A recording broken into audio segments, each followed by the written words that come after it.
swear I, John Fitzgerald Kennedy, do solemnly swear that you will faithfully execute the office of President of the United States that I will faithfully execute the office of President of the United States and will, to the best of your ability, and will, to the best of my ability, preserve, protect, and defend the Constitution of the United States. preserve, protect, and defend the Constitution of the United States. So help you God. So help me God.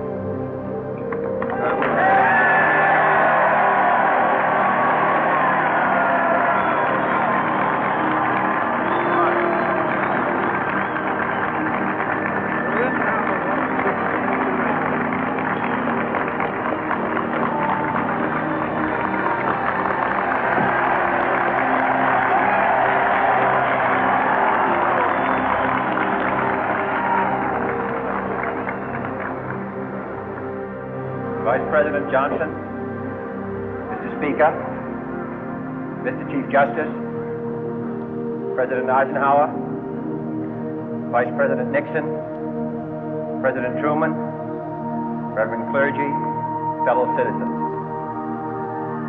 We observe today not a victory of party, but a celebration of freedom, symbolizing an end as well as a beginning, signifying renewal as well as change.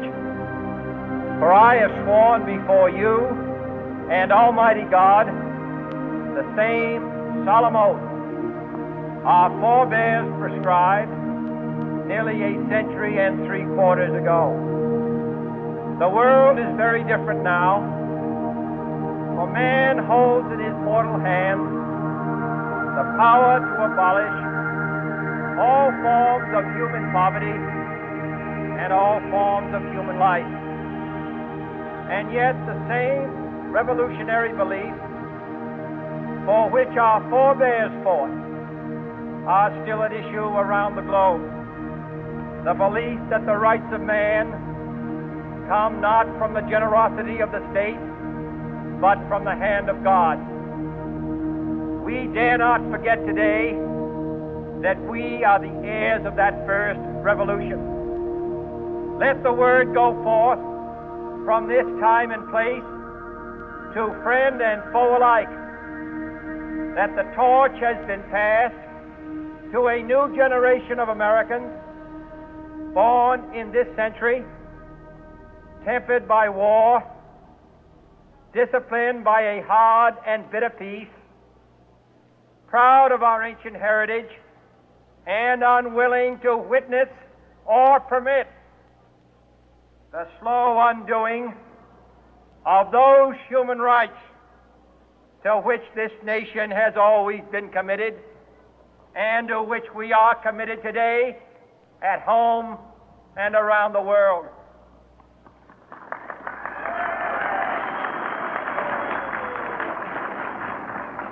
Let every nation know, whether it wishes us well or ill, that we shall pay any price, bear any burden, meet any hardship, support any friend, oppose any foe to assure the survival and the success of liberty.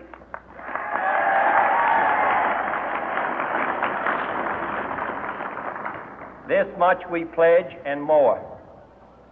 To those old allies whose cultural and spiritual origins we share, we pledge the loyalty of faithful friends.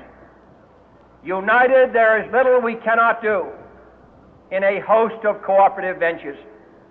Divided, there is little we can do, for we dare not meet a powerful challenge at odds and split asunder.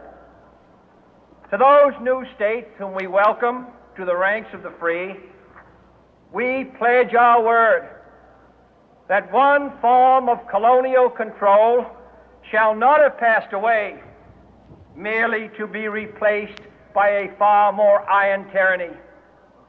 We shall not always expect to find them supporting our view, but we shall always hope to find them strongly supporting their own freedom. and to remember that in the past, those who foolishly sought power by riding the back of the tiger ended up inside.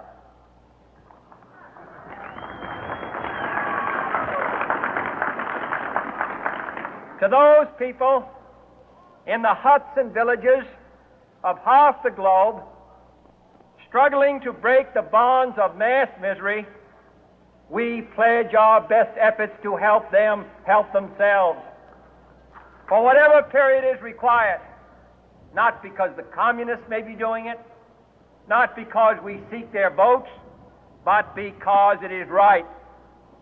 If a free society cannot help the many who are poor, it cannot save the few who are rich.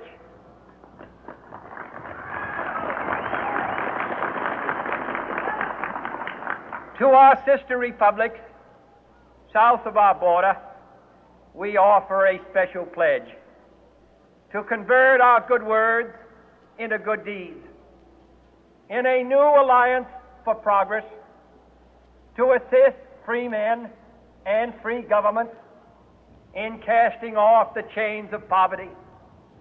But this peaceful revolution of hope cannot become the prey of hostile powers.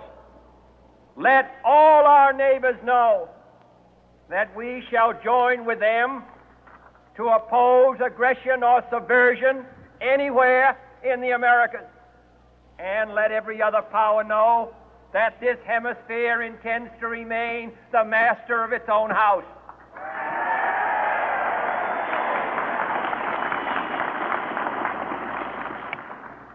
To that World Assembly of Sovereign States, the United Nations, our last best hope, in an age where the instruments of war have far outpaced the instruments of peace, we renew our pledge of support to prevent it from becoming merely a forum for invective, to strengthen its shield of the new and the weak, and to enlarge the area in which its writ may run.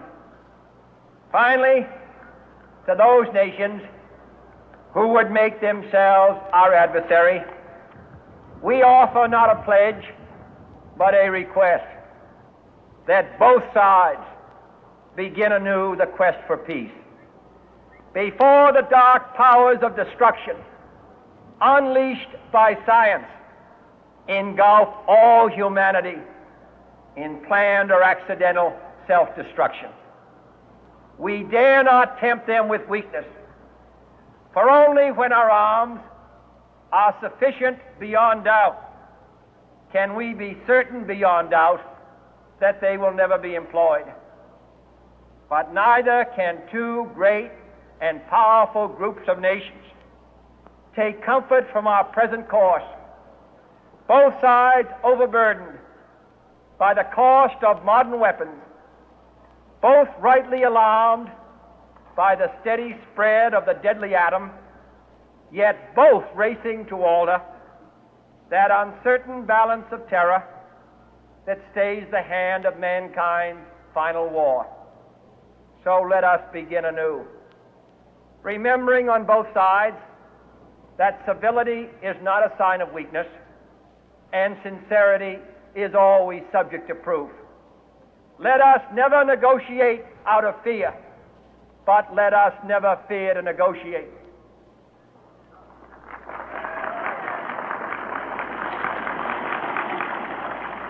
Let both sides explore what problems unite us, instead of belaboring those problems which divide us. Let both sides, for the first time, formulate serious and precise proposals for the inspection and control of arms, and bring the absolute power to destroy other nations under the absolute control of all nations.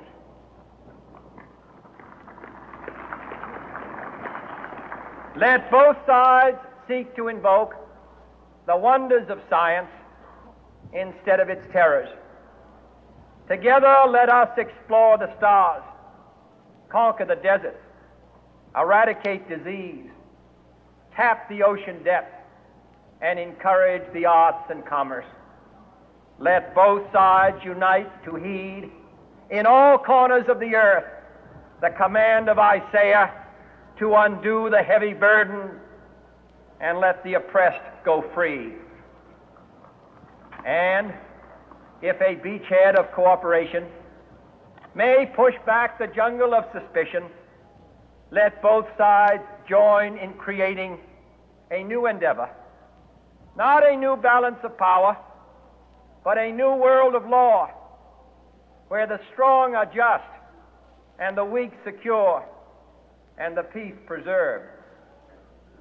All this will not be finished in the first 100 days, nor will it be finished in the first 1,000 days, nor in the life of this administration, nor even perhaps in our lifetime on this planet.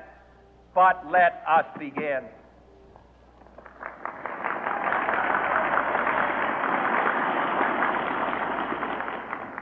In your hands, my fellow citizens, more than mine, will rest the final success or failure of our course.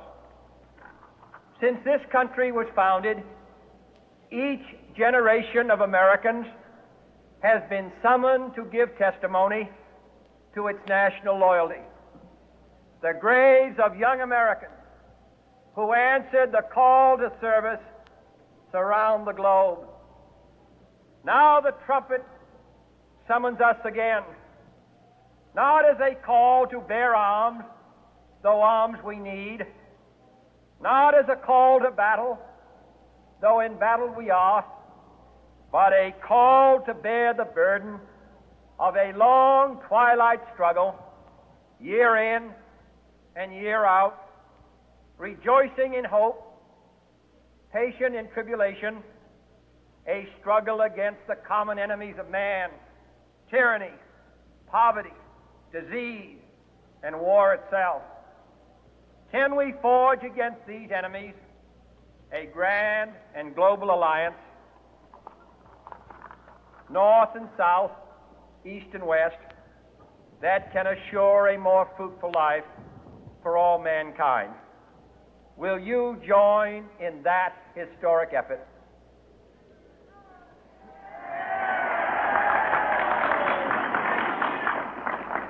In the long history of the world, only a few generations have been granted the role of defending freedom in its hour of maximum danger.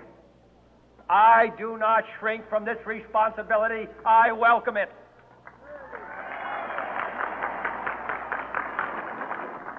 I do not believe that any of us would exchange places with any other people or any other generation. The energy, the faith, the devotion which we bring to this endeavor will light our country and all who serve it. And the glow from that fire can truly light the world. And so, my fellow Americans, ask not what your country can do for you, ask what you can do for your country.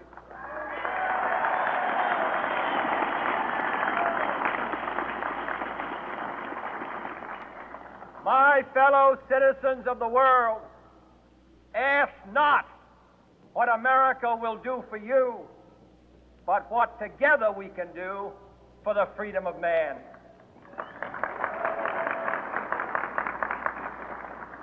Finally, whether you are citizens of America or citizens of the world, ask of us here the same high standards of strength and sacrifice which we ask of you.